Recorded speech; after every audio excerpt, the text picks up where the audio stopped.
Doa ketika terlilit hutang. Sini ada dua doanya. Jadi ya, kita mulai dari yang pertama dalam Sunan At-Tirmidzi, an Aliyin, yakni Ali bin Abi Thalib radhiyallahu anhu, sepupunya Nabi sallallahu alaihi wasallam, bapak mereka berdua adalah saudara, yaitu Abu Talib dan Abdullah, anaknya Abdul Muttalib. Ya. An Ali bin Abi Thalib anna mukataban ja'ahu, bahwasanya ada seorang mukatab mendatanginya. Apa itu mukatab? Sebentar kita lihat. Mukatab ini, atau secara ringkas, mukatab ini adalah seorang budak yang berusaha memerdekakan dirinya dengan membayar sejumlah uang kepada tuannya. Bahwa saya ingin merdeka, saya membayar kepadamu sejumlah harta. Ketika saya telah melunasi akad kita ini, maka saya bebas, tidak berada lagi di bawah perintahmu.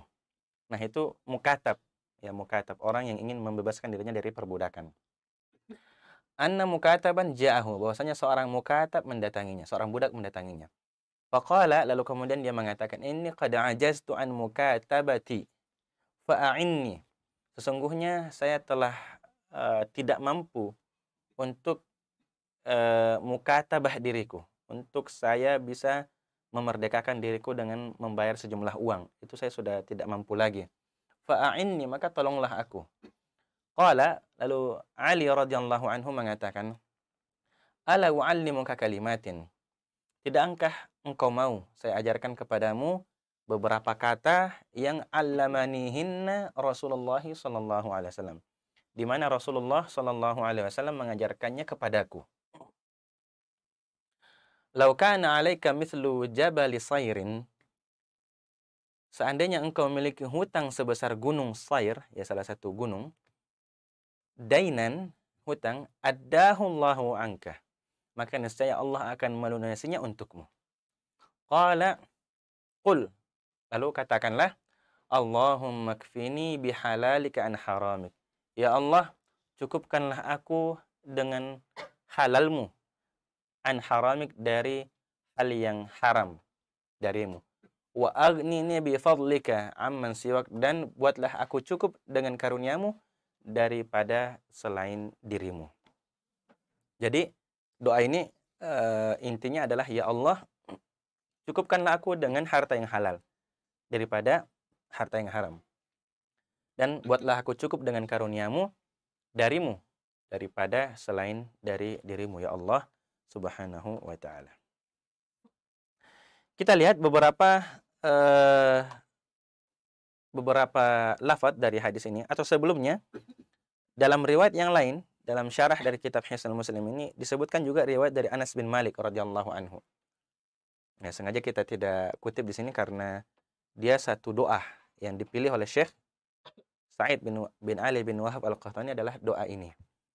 Riwayat yang kedua dari Anas bin Malik radhiyallahu anhu, beliau mengatakan bahwa Rasulullah SAW bersabda kepada Mu'adz bin Jabal radhiyallahu anhu. Rasulullah bersabda kepada Mu'adz, ala u'allimuka du'aan. Tidakkah engkau mau saya ajarkan kepadamu satu doa, tad'u bihi, engkau berdoa dengannya, law kana 'alaika mithlu jabalin la addallahu anka.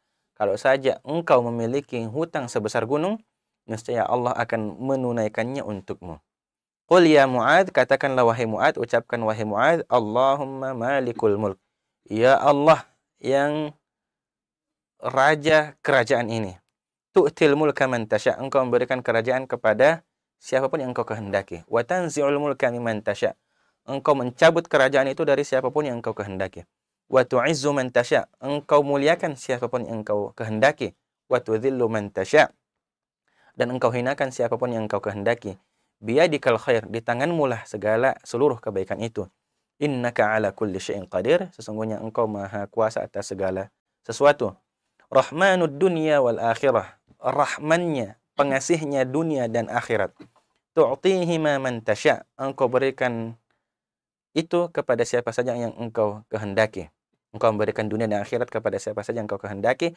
Wa tamna'u minhu ma man tasya, dan engkau menghalangi dari keduanya siapapun yang engkau kehendaki.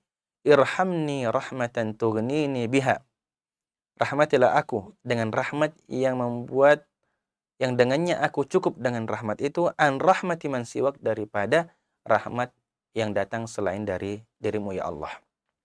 Ini doa cukup panjang. Syekh memilih yang doa yang cukup pendek ya. Jadi Allahumma kfini bihalalik an haramik wa aghnini bifadlika an amman siwak. Jadi suatu ketika kalau kita terlilit hutang, dan ini mungkin sesuatu yang wajar dalam kehidupan kita, ketika kita butuh untuk sebuah hal yang darurat dan kita tidak memiliki uang yang cukup, ya maka kita berhutang kepada orang yang mampu. Nah, untuk membayar hutang tersebut dan kita tidak memiliki harta, ya seperti dalam kasus ini, seorang budak sudah berjanji kepada tuannya untuk membebaskan dirinya, tapi ternyata dia tidak mampu.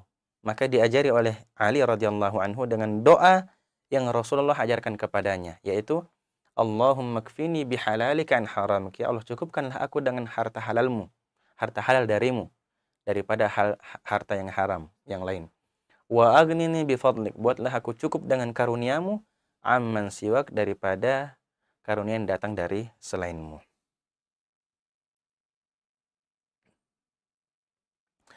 Nah, kita lihat beberapa lafaz dari hadis ini. Yang pertama, kita lihat di teks doanya. Allahumma kfini bihalalika an haramik. Ya Allah, cukupkanlah aku dengan halalmu dari yang harammu. Maksudnya adalah ij'alni ghaniyan bil halal. Jadikanlah aku berkecukupan dengan harta yang halal daripada berkecukupan dengan harta yang haram. Karena rezeki itu tidak selamanya positif ya. Rezeki itu terbagi dua. Ada rezeki yang halal dan ada rezeki yang haram, dan semuanya namanya rezeki.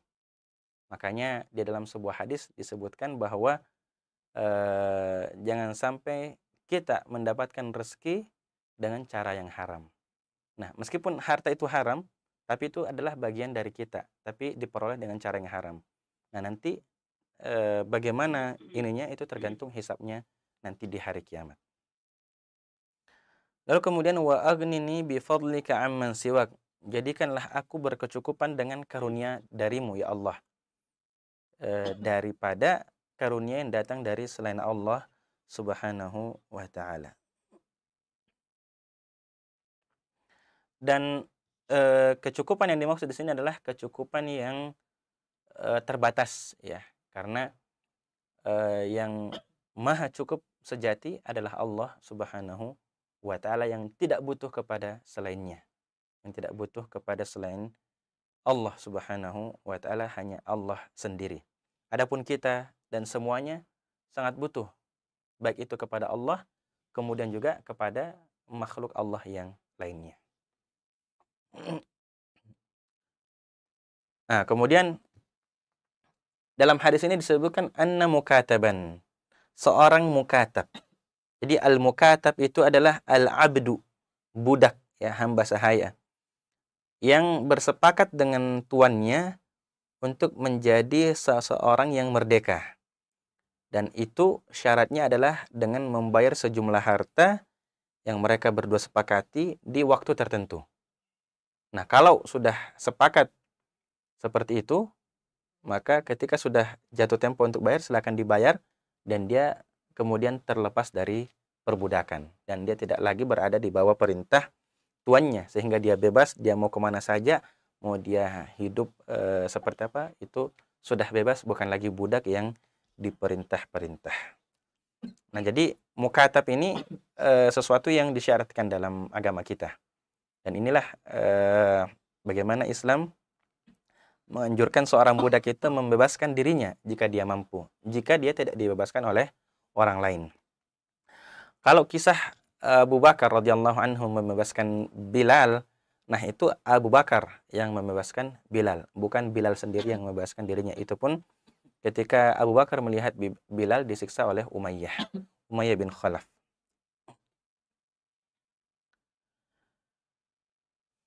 Nah, kemudian disebutkan di dalam hadis tadi, mithlu jabali sayrin dainan. Ya, mithlu jabali sayrin dainan. Jabal Sayr adalah jabal gunung di Tai. Ya, Tai ini adalah daerah di Jazirah Arabia. Yang satunya dalam riwayat yang lain disebutkan Jabal Sabir. Jabal Sabir ini gunung yang terletak di daerah Thai juga ya, dekat di Yaman atau di Yaman ya. Di daerah Yaman atau di daerah selatan dari Jazirah Arabia. Kemudian di dalam lafaz tadi disebutkan ajaztu an mukatabati. Saya tidak mampu lagi untuk membayar harta yang kita sudah sepakati itu. Iya, harta yang sudah dia sepakati dengan tuannya. Lalu kemudian Ali radhiyallahu anhu, kalau di sini kan dikatakan fa'inni, dia sebenarnya minta tolong, minta bantuan dari Ali untuk siapa tahu bisa dibantu dengan sejumlah harta.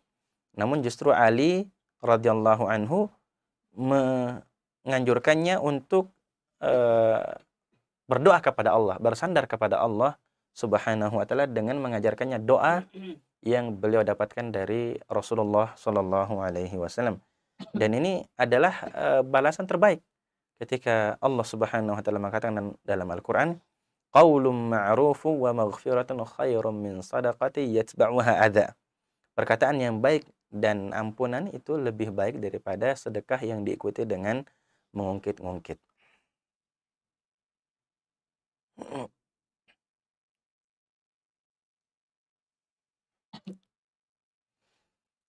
Kemudian Rahmanud dunya wal akhirah.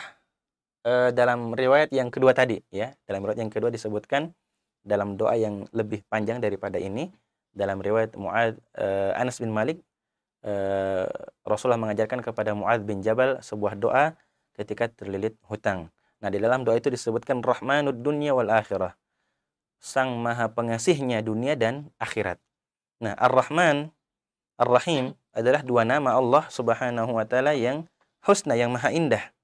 Namun keduanya ada perbedaan ya, keduanya ada perbedaan, tapi kedua-duanya berasal dari kata yang satu, yaitu kata ar-rahmah, kasih sayang.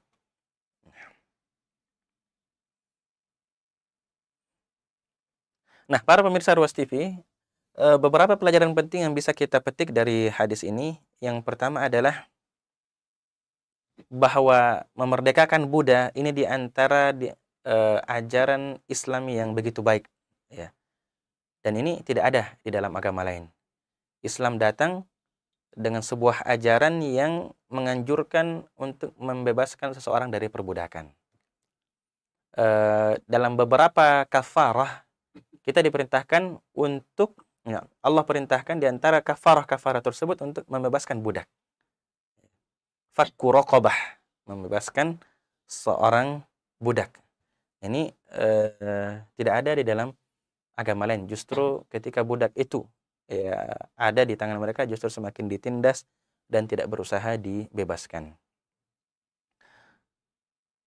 Bahkan dalam sebuah hadis Rasulullah Shallallahu alaihi wasallam bersabda, ayyuma rajulin a'taqa imra'an musliman, ya, siapapun dari seseorang yang memerdekakan seorang muslim yang dia ini budak, istanqadallahu bikulli 'udwin minhu 'udwan minhu minan nar, maka Allah Subhanahu wa taala akan menyelamatkan dia dengan setiap anggota badan yang dia bebaskan dari perbudakan, dengan anggota badan yang Allah akan jamin selamat dari api neraka.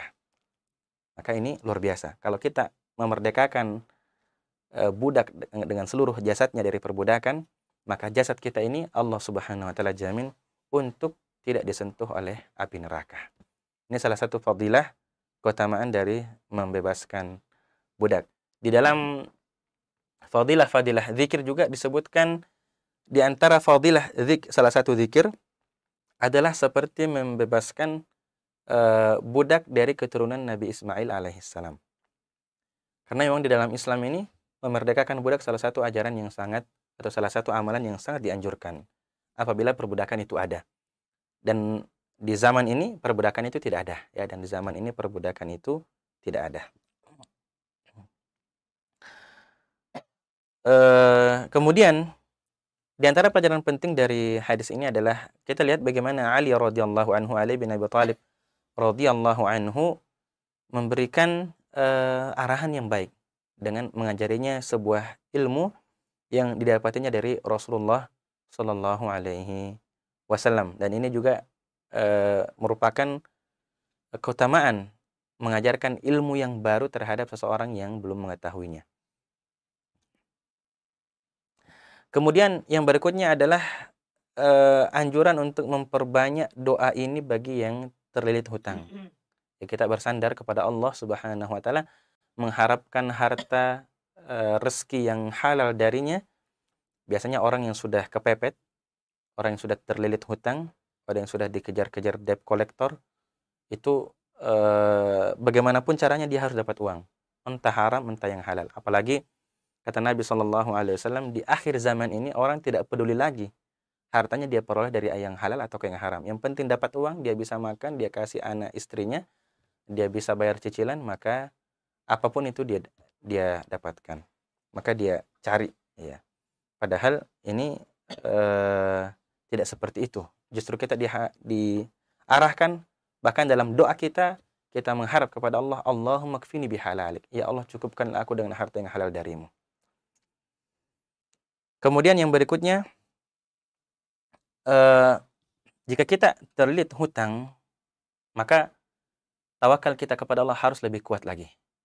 Tawakal kita kepada Allah harus lebih kuat lagi, dan dengan mengerjakan seluruh asbab syar'iyah, hal-hal yang disyariatkan yang bisa untuk kita lakukan untuk melunasi hutang tersebut. Dan tidak boleh menunda-nunda. Ya, tidak boleh menunda-nunda. Ketika kita sudah mampu untuk membayarnya, maka segera dibayar. Apalagi kita sudah bersepakat dengan tempo pembayarannya. Karena sabda Nabi SAW, matlul ghaniyyi dzulmun. Orang yang sudah mampu membayar hutang, lalu dia tunda-tunda, maka itu adalah sebuah kezaliman. Dan kita tahu, az-zulmu dzulumatun yaumal qiyamah. Kezaliman itu adalah kegelapan di hari kiamat. Maka hati-hati orang yang menunda-nunda untuk membayar hutang. Biasanya ada semacam pameo begitu ya, orang yang kalau berhutang itu kayak mengemis-ngemis, ya, minta uang. Kalau sudah didapat uangnya, giliran si pemilik harta tadi yang mengemis-ngemis menagih. Ini tidak boleh seperti itu. Ya, tidak boleh seperti itu. Kalau kita sudah sampai pada tempo yang telah kita sepakati, maka segera dibayar. Nah, adapun kalau memang ternyata kita tidak mampu untuk membayarnya, maka ada keutamaan tersendiri bagi orang yang memaafkan, ya, atau orang yang menangguhkan temponya. Misalnya kita ya berhutang kepada seseorang, lalu kemudian sudah jatuh tempo, tapi kita ternyata tidak memiliki uang di hari itu untuk membayarnya, maka kita beritahu kepada si pemilik harta bahwa ternyata kita belum mempunyai uang. Kalau si pemilik harta ini memaafkan dan menangguhkan tempo pembayaran kita, maka dia memiliki keutamaan khusus, yaitu Allah akan naungi dia pada hari kiamat. Jadi kalau kita biasanya dengar hadis tentang sab'atun yudhilluhumullahu yawma la dhilla illa dhilluh, akan ada 7 golongan di hari kiamat yang Allah naungi dengan naungannya, yang tidak ada naungan pada hari itu kecuali naungannya. Di antara 7 yang disebut ini tidak ada orang tadi, ya, imamun adil, wa rajulun wa syabun, dan seterusnya. Nah, orang yang tadi yang menangguhkan dan memaafkan orang yang belum mampu membayar hutang di saat jatuh tempo, itu di hadis yang lain. Tapi keutamaannya sama, yaitu Allah akan naungi di hari kiamat dengan naungannya. Naungan ini penting di hari kiamat karena matahari sangat dekat di atas kepala kita, sehingga semua orang akan sangat berkeringat, bercucuran kepanasan di hari kiamat kelak, dan sangat butuh terhadap naungan dari Allah Subhanahu wa taala. Lalu kemudian pertolongan Allah kepada orang yang terlilit hutang itu sesuai dengan kadar niatnya dalam ketika dia berniat untuk melunasi hutang tersebut atau tidak. Ya. Sabda Nabi SAW, "Ma min 'abdin kanat lahu niyatun fi ada'i dainihi", tidak satupun hamba yang memiliki niat dalam menunaikan hutangnya, illa kana lahu minallahi 'aunun, kecuali Allah pasti akan menolongnya. Sedangkan ya, orang yang berniat tidak membayar hutang itu, maka Allah akan hancurkan hartanya. Rasulullah SAW bersabda, "Man akhadha amwalan nasi yuridu ada'aha addallahu anhu." Siapa yang mengambil harta manusia dan dia ingin membayarnya, maka Allah akan membantu dia untuk menunaikannya. Wa man akhadha yuridu itlafaha, tapi siapa yang mengambil harta itu tapi dia ingin itlafaha, menghancurkannya dengan tidak mengembalikannya, atlafahullah, maka Allah akan hancurkan dia. Maka hati-hati orang yang seperti ini, berhutang lalu lupa. Makanya ayat yang terpanjang di dalam Al-Quran itu ayat tentang hutang. Untuk dicatat bahkan dipersaksikan oleh dua orang adil, supaya kita tidak lupa dengan hutang tersebut. Lalu kemudian orang yang berhutang hendaknya segera melunasi hutangnya meskipun sebelum jatuh tempo. Ya, karena dikhawatirkan dia mati sebelum dia bayar hutang. Ya, karena orang yang mati lalu kemudian hutangnya masih ada, maka dia mu'allaqah, ya tergantung karena hutangnya. Nafsul mu'mini mu'allaqatun bidainihi. Jiwa seorang mukmin itu akan tergantung dengan hutangnya. Hatta yuqda anhu, sampai hutangnya itu dilunasi. Bahkan seorang mujahid, ya bahkan seorang mujahid, kalau dia punya hutang, maka jiwanya akan tergantung sampai hutangnya dilunasi. Dalam sebuah hadis Nabi SAW bersabda kepada Sa'ad, ya, inna khaka mahbusun bidainihi. Sesungguhnya saudaramu itu mahbusun bidainihi. Mahbus itu terperangkap, ya, dengan hutangnya. Terpenjara, terperangkap. Fadhhab, maka pergilah, faqdi anhu, dan lunasi hutangnya. Fadhahabtu faqadaitu anhu. Maka saat mengatakan saya pergi untuk lunasi hutangnya. Lalu kemudian saya mendatangi Rasulullah SAW dan melaporkan hal tersebut. Lalu kemudian di dalam akhir hadisnya disebutkan walam yaqbaqa illa imra'atan tad'i dinaraini, dan tidak tersisa kecuali ada seorang wanita yang mengaku dia punya piutang dari saudaranya itu sebanyak 2 dinar. Walaysat laha bayyinah, dan dia tidak punya bukti. Nabi SAW bersabda, a'tiha, berikan haknya, fa innaha shadiqah, dia ini wanita yang jujur. Nabi SAW bersabda juga, la tukhifu anfusakum ba'da amniha, jangan kalian buat diri kalian sendiri berada dalam jurang ketakutan setelah jiwa kalian itu aman. Qalu wa madzaka ya Rasulullah, apa yang engkau maksud wahai Rasulullah? Qala ad-dain, yaitu hutang. Jadi hutang ini dilakukan, kita berhutang kalau sangat darurat, kalau sangat terpaksa. Adapun kalau sangat tidak terpaksa, maka di antara ulama, banyak ulama yang menyebutkan dia berhutang untuk hal-hal yang sebenarnya bukan kebutuhan daruratnya, maka ini adalah kebodohan. Kebodohan dari orang tersebut berhutang untuk sesuatu yang tidak terlalu dia butuhkan. Nah, ini doa yang pertama. Ya, juga doa yang kedua tadi dari riwayat yang kedua dari Anas bin Malik. Doa yang kedua ini sudah pernah kita kaji sebelumnya ketika kita membahas doa orang yang kesusahan. Nah, ini juga doanya. Ya. Dalam Sahih Bukhari dari Anas bin Malik lagi, ya, Anas bin Malik ini luar biasa, khadim Rasulullah sallallahu alaihi wasallam, ya, orang yang mengkhidmat Rasulullah sallallahu alaihi wasallam selama 10 tahun Rasulullah berada di kota Madinah sampai beliau wafat. Dan beliau hidup dalam waktu yang usia yang panjang sehingga menyebarkan hadis-hadis Rasulullah sallallahu alaihi wasallam. Yaqulu, beliau mengatakan, qala Rasulullah sallallahu alaihi wasallam li Abi Talhah. Rasulullah sallallahu alaihi wasallam bersabda kepada Abu Talhah, iltamis ghulaman min ghilmanikum yakhdumuni. Carilah seorang anak muda dari pembantumu yang bisa mengkhidmatku. Fa kharaja bi Abu Talha yardifuni wara'ahu. Lalu kemudian Abu Talha keluar dengan aku, ya, saya di belakang Abu Talha. Fa kuntu akhdumu Rasulullah sallallahu alaihi wasallam kullama nazal. Maka saya selalu mengkhidmat Rasulullah setiap kali Rasulullah turun. Fakuntu asma'uhu yukthiru an yaqula, maka di antara ucapan yang sering saya dengar beliau ucapkan adalah Allahumma inni a'udzubika minal hammi wal hazan. Ya Allah, sesungguhnya aku berlindung kepadamu dari al-ham wal hazan. Al-ham itu obsesi. Ya, obsesi yang membuatnya gelisah, wal hazan dan kesedihan, wal ajzi dan kelemahan, wal kasal dan kemalasan, wal bukhli wal jubn dan sifat bakhil dan sifat pengecut, wa dhala'id daini, dan lilitan hutang, wa ghalabatir rijal, dan orang-orang itu menuntutku, ya, dan menzalimiku.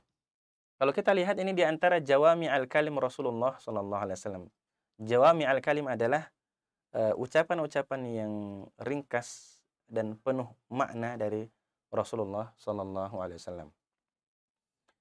Kalau kita lihat urutan ini itu sangat sesuai. Ya, orang yang terlilit hutang itu karena diawali dari rasa malas, dari rasa lemah, kemudian alham, obsesi yang berlebihan, lalu kemudian bakhil, karena bakhil dia jarang berinfak, lalu kemudian pengecut, ya, tidak berani, lalu akhirnya dia terlilit hutang dan akhirnya dia didatangi oleh orang-orang, lalu kemudian dia dizalimi lah, seperti itu. Falam azal akhdimuhu hatta aqbalna min Khaybar. Ini kata Anas bin Malik, ya. Maka saya senantiasa mengkhidmat Rasulullah sampai di Khaybar. Nah, ini kisahnya pada saat Rasulullah berangkat menuju perang Khaybar. Dan di antara doa yang sering Rasulullah SAW ucapkan adalah ini. Nah, maka bagi orang yang terlilit hutang, ini juga doa orang yang kesusahan, ya, doa orang yang kesusahan, ingin tercapai obsesinya dan seterusnya, karena ini mengandung banyak makna. Dan di antaranya adalah orang yang terlilit hutang. Orang yang terlilit hutang sering-sering meresapi doa ini. Ya, orang yang meresapi doa ini, insya Allah dia tidak akan menjadi orang yang malas, ya, karena di sini kita berlindung dari sifat malas, lalu kemudian lemah, lalu kemudian bakhil, lalu sifat pengecut dan lain sebagainya. Allahumma inni a'udzubika minal hammi wal hazan. Ya, obsesi yang membuat kita sedih, wal hazan, dan kesedihan, ya, wal ajaz wal kasal, kelemahan, rasa malas, wal bukhul wal juban, sifat kikir dan sifat pengecut, wa dhala'id daini wa ghalabatir rijal, dan lilitan hutang serta dikalahkannya kita oleh orang-orang. Nah, karena kita sudah kaji ini, maka kita cukupkan dengan yang lalu. Silahkan kalau para pemirsa mau cek, ya, bisa di daftar video doa ketika mendapatkan kesusahan.